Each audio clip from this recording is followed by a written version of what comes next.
हाय दोस्तों, स्वागत है आप सभी का आपके अपने YouTube channel target with RB पर। तो आशा करते हैं कि आप सभी स्वस्थ और मस्त होंगे।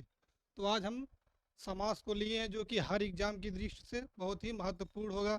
जैसा कि आज टेट का नोटिफिकेशन भी आ चुका है और यह टेट के एग्ज़ाम से दृष्टि से बहुत ही महत्वपूर्ण है और यहाँ से एक क्वेश्चन टेट में ज़रूर पूछा जाता है। तो चलिए हम शुरू करते हैं और यह कम समय में थोड़े समय में अच्छे से समझाने का प्रयास करेंगे। तो चलिए शुरू करते हैं। समास।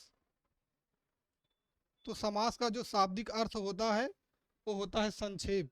और प्रश्न यहाँ से भी बनता है कि समास का शाब्दिक अर्थ जो है वो क्या होता है। तो समास का शाब्दिक अर्थ जो होता है संक्षेप होता है। अगला सबसे पहले हम इसकी परिभाषा के बारे में जान लेते हैं कि समास का परिभाषा क्या होता है।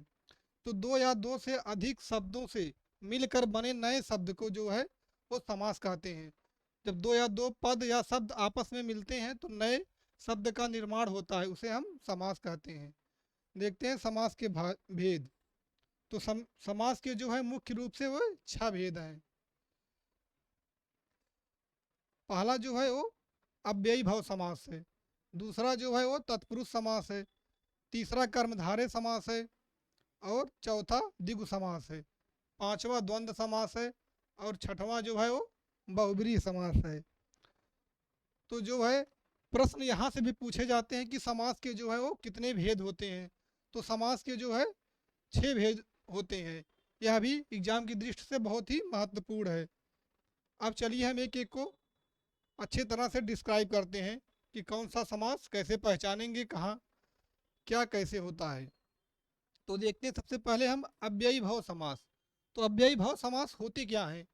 तो जिस समास का जो है पहला पद जो है वो अव्यय या प्रधान हो उसे जो है हम अव्ययी भाव समास कहते हैं। तो हम सबसे पहले इसको हम ट्रिक के माध्यम से सीखेंगे कि हम कैसे पहचाने कि अव्ययी भाव समास जो है कहाँ है। इससे हमें टाइम की बचत होगी। तो जहाँ पर जो है प्रथम पद छोटा या प्रधान होता है वहाँ पे जो है अव्ययी भाव समास होता है, या प्रथम पद जो है उपसर्ग होता है वहाँ पे होता है। जैसे कि पहला पद जैसे कि यदि अनु आ जाए, आ जाए, प्रति आ जाए, भर आ जाए, यश आ जाए, यथावत, हर, कोई भी शब्द यदि उपसर्ग आए तो वहाँ पे हमेशा जो है वो अव्ययी भाव समास होता है। तो जैसे कि हम कुछ एग्जाम्पल के माध्यम से देखेंगे, आइए। जैसे कि देखते हैं यथा संभव। यथा संभव में यथा जो है ये उपसर्ग है, ये जो है उपसर्ग है। तो यथा जो है वो उपसर्ग है। यहाँ पे प्रति उपसर्ग है, यहाँ पे जो है वो प्रति उपसर्ग है, और यहाँ पे जो है आ उपसर्ग है, और यहाँ पे प्रति उपसर्ग है। तो ये जो है कि अव्ययी भाव यहाँ पे समास होगा। यहाँ पे क्या होगा, अव्ययी भाव समास होगा। और प्रतिदिन, प्रतिदिन में अगर जो है प्रति यहाँ पे उपसर्ग आया है तो यहाँ पर भी जो है वो अव्ययी भाव समास होगा। आ जन्मा, आ जन्म मतलब यहाँ पे आज जिसका अर्थ निकला होता है नहीं जन्मा, तो यहाँ पे आ उपसर्ग है, यहाँ पे प्रति उपसर्ग है। तो ये सभी जो है अव्ययी भाव समास के अंतर्गत आते हैं। और जो है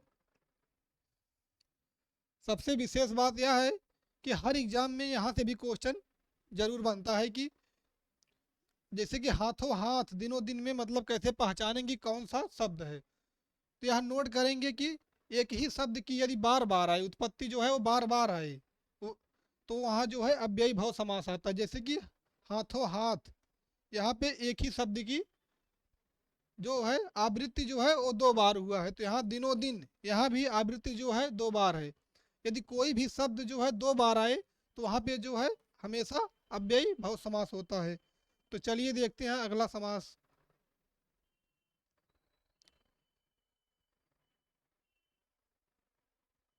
अगला है तत्पुरुष समास। तो तत्पुरुष समास जो है वो होते क्या है। तो जिस समास में दूसरा पद प्रधान होता है तथा दोनों के बीच तथा दोनों के बीच कारक चिन्ह का लोप होता है, वह जो है तत्पुरुष समास होता है। एकदम सिंपल ट्रिक के माध्यम से हम जानेंगे कि जो दूसरा पद छोटा एवं प्रधान होता है वहाँ और जो है जहाँ पर कारक चिन्हों का लोप होता है वो तत्पुरुष समास होता है। जैसे कि पुरुषोत्तम, पुरुषोत्तम में जो है यहाँ कारक चिन्ह का जहाँ बीच में लोप है। राजपुत्र यहाँ भी कारक चिन्हों का लोप है, जैसे कि पुरुषोत्तम में होगा पुरुषों में उत्तम, यहाँ पे जो है एक कारक चिन्ह जो है वो माँ है। अगला है राजपुत्र, तो यहाँ पे भी कारक चिन्ह का लोप है, राजा का पुत्र। अगला है पाप मुक्त, तो यहाँ जो है पाप से मुक्त, बीच में सा आया है, यहाँ भी कारक चिन्ह का लोप हुआ है, तो ये भी जो है तत्पुरुष समास के अंतर्गत आएगा। अगला है गौशाला, तो गायों के साला, तो यहाँ पे जो है के लिए जो है वो कारक चिन्ह है, यहाँ पे भी कारक के लिए है के। चलो देखते हैं अगला समास जो है, इसके तत्पुरुष समास के जो है वो भेद कितने होते हैं। तो तत्पुरुष समास के हम देखेंगे भेद। प्रश्न जो है यहाँ से भी पूछा जाता है कि तत्पुरुष समास को कितने भागों में बांटा गया है। तो तत्पुरुष समास को जो है वो 6 भागों में बांटा गया है। तत्पुरुष समास को 6 भागों में बांटा गया। पहला है कर्म तत्पुरुष, तो कर्म के अंतर्गत जहाँ पर कहीं पर भी मध्य में को आए, को का जो है वो लोप होता है। यदि किसी भी शब्द में या पद में जो है को का लोप हो, तो वहाँ हमेशा जो है वो कर्म तत्पुरुष समास होता है। अगला है करण तत्पुरुष समास, तो सा के द्वारा, सा यानी होता है के द्वारा, जहाँ सा या के द्वारा चिन्ह का लोप होता है, वहाँ पे हमेशा करण तत्पुरुष समास होता है। अगला है संप्रदान तत्पुरुष समास, तो संप्रदान तत्पुरुष समास वहाँ होता है जहाँ के लिए शब्द आए बीच में लोप हो, तो वहाँ पे जो है वो संप्रदान तत्पुरुष समास होता है। अगला है अपादान तत्पुरुष, तो अपादान तत्पुरुष वहाँ होता है जहाँ से शब्द का लोप हो, जहाँ से शब्द का लोप हो वहाँ अपादान तत्पुरुष होता है, यानी कि अलग होना। अगला है संबंध तत्पुरुष, तो संबंध तत्पुरुष वहाँ पे होता है जहाँ पर मध्य में का की के का लोप हो, वहाँ पे जो है वो संबंध तत्पुरुष होता है। अगला है अधिकरण तत्पुरुष, तो अधिकरण तत्पुरुष जहाँ पे में पाए पर कुछ भी आए, यदि कुछ शब्द का लोप हो, तो यहाँ पे जो है वो अधिकरण तत्पुरुष समास होता है। तो चलिए एक एक को हम डिस्क्राइब करते हैं कि कर्म तत्पुरुष के कुछ एग्जाम्पल को देखेंगे और कर्ण के भी कुछ एग्जाम्पल को देखेंगे। तो पहला है कर्म तत्पुरुष।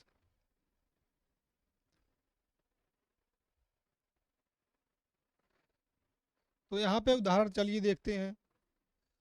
यहाँ पे है सुख प्राप्त, तो आप सभी लोग बताएंगे सुख प्राप्त में कौन सा समास होगा। सुख प्राप्त में कौन सा समास जो है वो होगा। तो सुख प्राप्त में यहाँ जो है सुख को प्राप्त,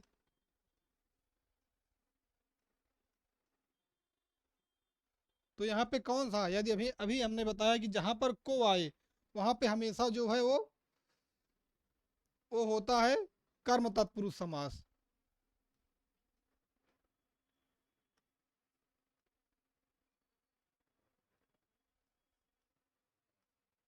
वहाँ पे हमेशा जो है वो कर्म तत्पुरुष समास होता है।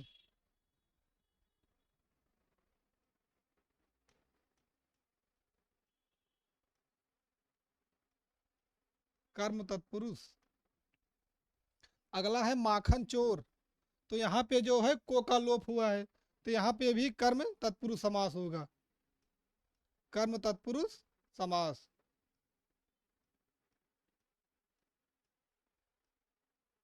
यहाँ पे भी कर्म तत्पुरुष समास होगा। अगला है पॉकेट मार, यानी कि पॉकेट को मारने वाला, तो जहाँ पे जहाँ कहीं पर भी को आए तो हमेशा जो है वहाँ पे कर्म तत्पुरुष समास होता है।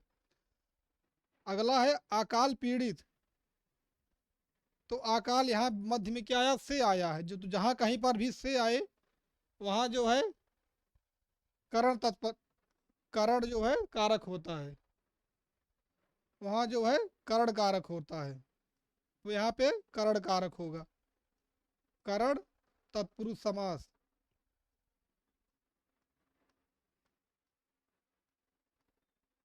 करण तत्पुरुष समास। यहाँ रस भरा, तो यहाँ पर भी जो है से आया है, तो यहाँ भी जो है वो करण तत्पुरुष समास होगा।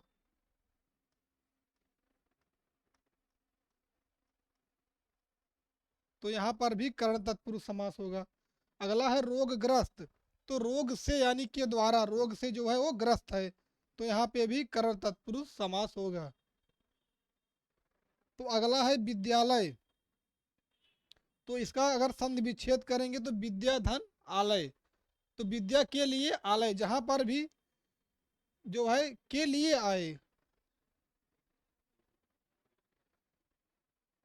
के लिए आए, जहां कहीं पर भी के लिए आए वहां पे हमेशा संप्रदान तत्पुरुष समास होता है। संप्रदान तत्पुरुष समास।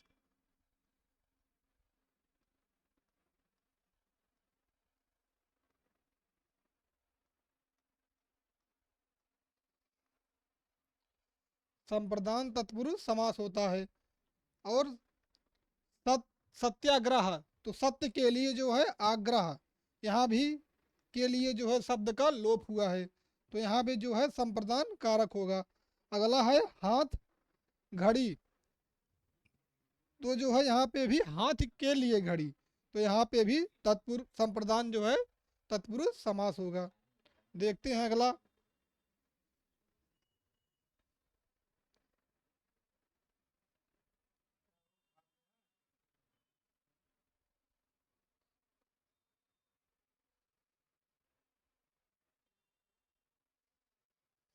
तो यहाँ सभी लोग बताएंगे कि कौन सा समास होगा। रोग मुक्त, पहला है रोग मुक्त, तो आप सभी लोग बताएंगे यहाँ पे कौन सा समास होगा। रोग मुक्त, रोग मुक्त में कौन सा समास होगा।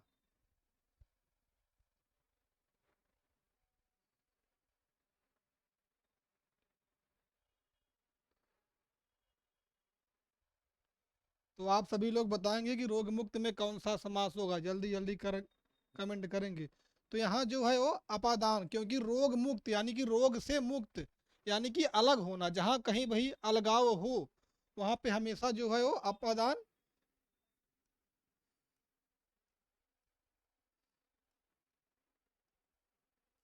अपादान तत्पुरुष समास होता है।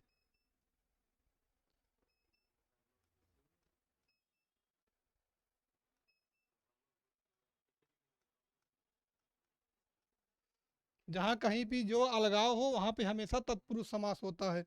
अगला है ऋण से मुक्त, यहाँ भी ऋण से जो है वो मुक्त है, तो यहाँ भी अलगाव हो रहा है, यहाँ पर भी अपादान तत्पुरुष समास होगा। अगला है नेत्रहीन, तो नेत्र से जो है वो हीन, यहाँ भी जो है अलगाव का है, तो जो है यहाँ पे भी अपादान तत्पुरुष समास होगा। अगला है राजा का पुत्र, तो आप सभी लोग बताएंगे राजा के पुत्र में कौन सा समास होगा।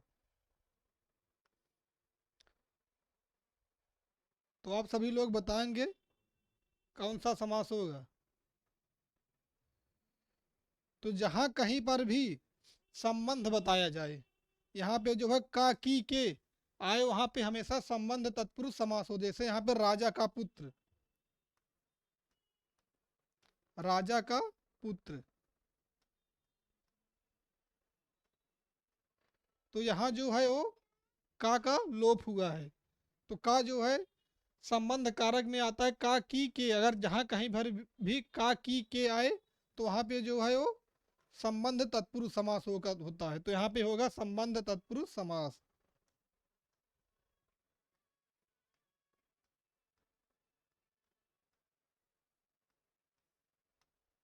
संबंध तत्पुरुष समास।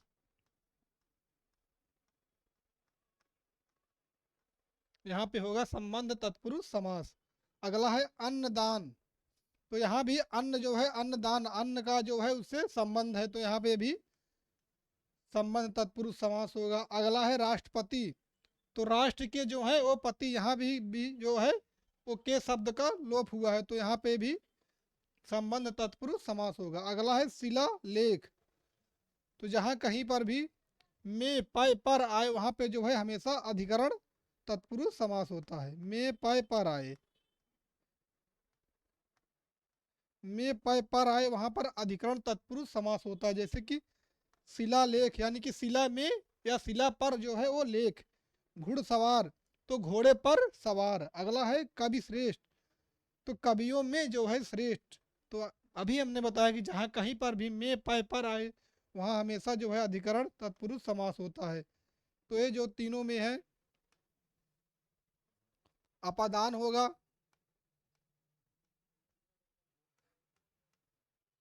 अपादान तत्पुरुष होगा, और इस तीनों में जो है वो संबंध तत्पुरुष होगा,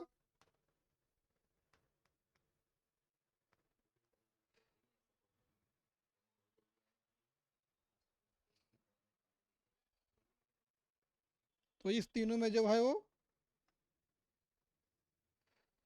संबंध तत्पुरुष होगा इस तीनों में, और इसमें तीनों में जो है वो अधिकरण होगा।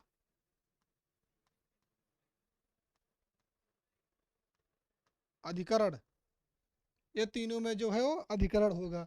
देखते हैं अगला समास। अगला है कर्मधारय समास। कर्मधारय समास जो है वो होते क्या हैं? तो कर्मधारय समास वे समास होते हैं जब समास में पूर्व पद विश्लेषण और उत्तर पद जो है वो विशेष से हो, तो वहाँ पे जो है दोनों पद मिलकर एक नए अर्थ का निर्माण करते हैं, तो उसे ही हम कर्मधारय समास कहते हैं। आइए हम देखते हैं कर्मधारय समास के रचना या नियम कैसे, मतलब पहचानेंगे कि कहाँ पे कर्मधारय समास है। तो कर्मधारय में जो है वो विशेष से और विशेषण होता है, या उपमा या उपमेय होते हैं। तो दोनों पदों का अर्थ जो है वो पहले से ही स्पष्ट होता है।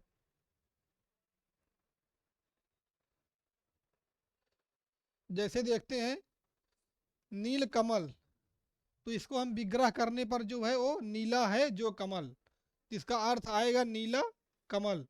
तो यहाँ जो है नीला जो है वो एक विशेष विशेष है और दूसरा विशेष से है।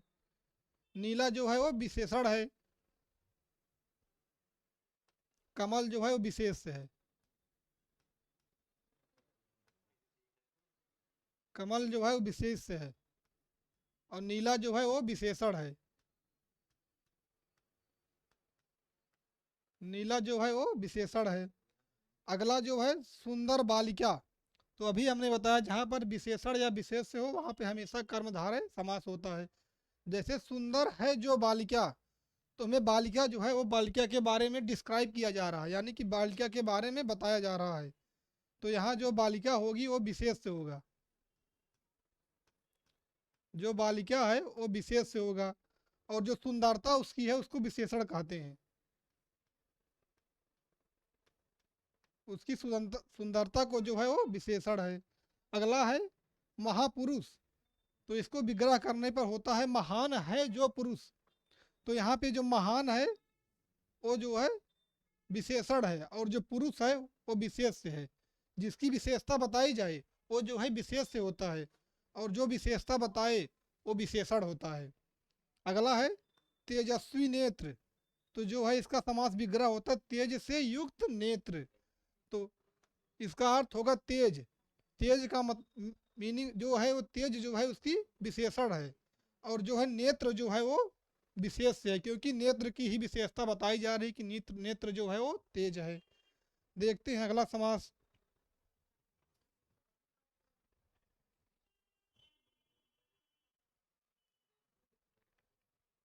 अगला समास है द्विगु समास। तो द्विगु समास होता क्या है? जिस समास का प्रथम पद जो है वो संख्यावाचक होता है वो जो है द्विगु समास कहलाते हैं। जैसे कि त्रिलोकी, यहाँ पे त्रि जो तीन आया है वो जो है गिनती है। तो अभी हमने बताया जहाँ कहीं भर भी संख्या यानी गिनती आए वहाँ हमेशा जो है द्विगु समास होता है। जैसे त्रिलोकी यानी कि तीन लोक विग्रह करने पर अर्थ होता है तीन लोकों वाली यानी कि दुनिया।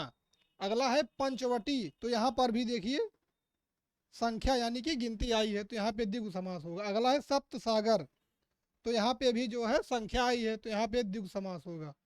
तो इसका विग्रह होता है पांच वट वृक्ष। इसका मीनिंग अर्थ होता है पांच बटों से युक्त जो स्थान होता है। तो सप्त सागर का जो है विग्रह होता है सात सागर। इसका भी अर्थ होता है सातों समुद्र। देखते हैं अगला क्वेश्चन कि अगला समास क्या है। तो अगला समास है द्वंद्व समास। पांचवा समास द्वंद्व समास है। तो द्वंद्व समास सबसे पहले देखते हैं कि होते क्या हैं। तो द्वंद्व समास वे होते हैं जिसके दोनों पद प्रधान होते हैं तथा विग्रह करने पर अथवा एवं और आते हैं, वहाँ जो है द्वंद्व समास होता है। और बीच में योजक चिन्ह भी लगे होते हैं, वहाँ पे जो है वो द्वंद्व समास होता है। एकदम इसका सामान्य ट्रिक है कि दोनों शब्द एक दूसरे के उल्टे यानी कि विलोम हो, उल्टे यानी कि विलोम हो, एक दूसरे की विलोम हो और दोनों पद प्रधान हो और योजक चिन्ह लगा रहे। बस सिर्फ यही इतना आपको ध्यान देना है। तो चलिए देखते हैं एग्जाम्पल। पहला एग्जाम्पल है रात दिन। तो रात का जो विलोम होता है वो दिन होता है और यहाँ पे योजक चिन्ह भी है, तो यह जो है द्वंद्व समास होगा। अगला है पाप मुक्त। तो नहीं, पाप और पुण्य। तो पाप यहाँ योजक चिन्ह और यहाँ बीच में और आया है, तो यहाँ पे भी जो है वो द्वंद्व समास होगा। अगला है गुण दोष। तो गुण का जो विलोम होता है वो दोष होता है, यहाँ पे योजक चिन्ह आया तो ये भी अच्छा और दोष होता है। देखते हैं अगला समास और अंतिम समास। अगला है बहुब्री समास। तो बहुब्री समास जो है वो होते क्या है। तो कोई भी पद प्रधान नहीं होता है बहुब्री समास में। बहुब्री समास में दोनों पद मिलकर कहीं तीसरे का अर्थ निकालते हैं, तीसरी ओर संकेत करते हैं, तो वह जो है बहुब्री समास कहलाते हैं। ट्रिक के माध्यम से देखिए कि विग्रह करने पर कोई तीसरा अर्थ निकाले तो वह बहुब्री समास होता है। एकदम सिंपल ट्रिक है, यदि विग्रह करने पर तीसरा अर्थ निकले तो वह जो है बहुब्री समास होता है। पहला है चतुर्भुज समास। तो इसका समास विग्रह होता है चार हैं भुजाएं, अर्थात कौन है, वो जो है विष्णु हैं। ये तीसरे की ओर संकेत कर रहा है, चार हैं भुजाएं यानी कि विष्णु। अगला है नीलकंठ। तो इसका समास विग्रह होगा नीला है कंठ जिसका, अर्थात कि शिव। ये जो है तीसरे ओर संकेत कर रहा है। अगला है दशानन।